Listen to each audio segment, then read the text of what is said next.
I'm going to begin by asking, it must be pretty surreal seeing your life story played out on the big screen. It is very surreal. That question was for Bob, actually.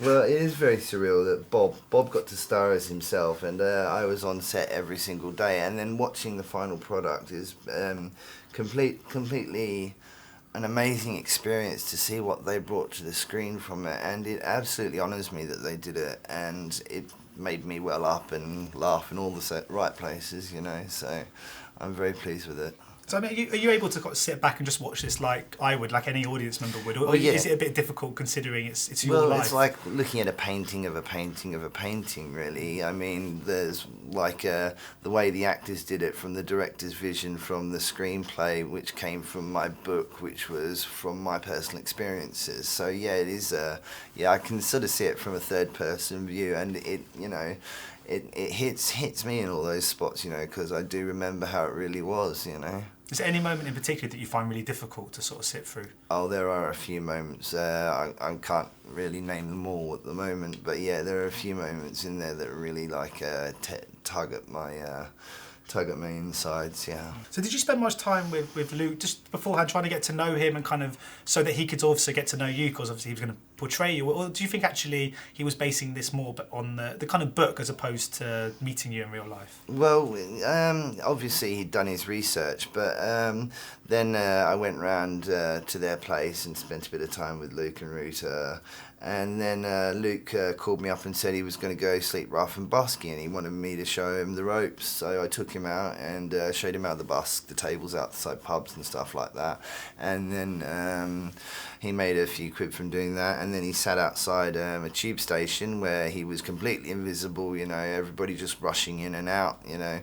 And then he slept rough that night. I mean, he really did do, you know, he properly got into character, and then I think it was an added bonus for him, I suppose, in a way, that I was there on set every single day, because he was able to just ask me for advice, you know. So my creative input was actually used on the film, yeah, which is quite unusual for an author to be able to do that. You must be so immensely proud of Bob as well. I mean, he does a remarkable job in this film. Obviously, I don't know how many outtakes there were on certain scenes, but what we kind of see is a very professional performance. Oh yeah, no, he's complete pro. When we're doing takes, you know, he'd mew at a certain point, and then on take two, he'd mew it at the same spot. You know, Luke would say his line of dialogue, and then Bob would make a mew or something. And then Bob had picked up, and then when Luke did the next take, Bob would mew in the same spot, and then on the third take, and things like that, you know. Bob was just a natural star. We get the impression he likes Dairy Dunkers. Is they one of his favourites? Well, yeah, actually, funnily enough, most of the crew, I mean, from the gaffers to the lighting crew to the guys who make all the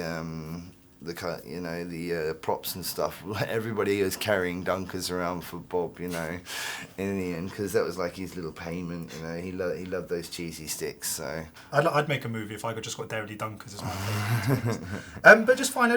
So did you credit Bob with being the key factor in your incredible kind of journey, and you sort of turning your life around in the way you had? I mean, do you think that cat is the main reason for that? He taught me to be responsible, and he gave me a second reason, another reason to try and live instead of just existing, which is what I was doing when I was on my methadone program when I first moved into that supported housing block.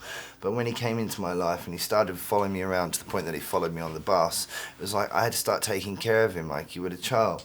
And the love that he was giving me, I didn't realise at the time, really, it brought joy to my life. And, you know, we weren't invisible, and together we just got on with it. And then the next thing you know, we're writing a book, and then, you know, 4 years later we're sitting here today at this junket, you know, answering questions for the film. Brilliant.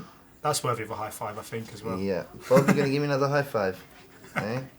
No, he's not in the mood for it now. That's fine. Well, thank you so much for your time. Much appreciated. Cheers. Ladies and gentlemen, you're watching Hey You Guys!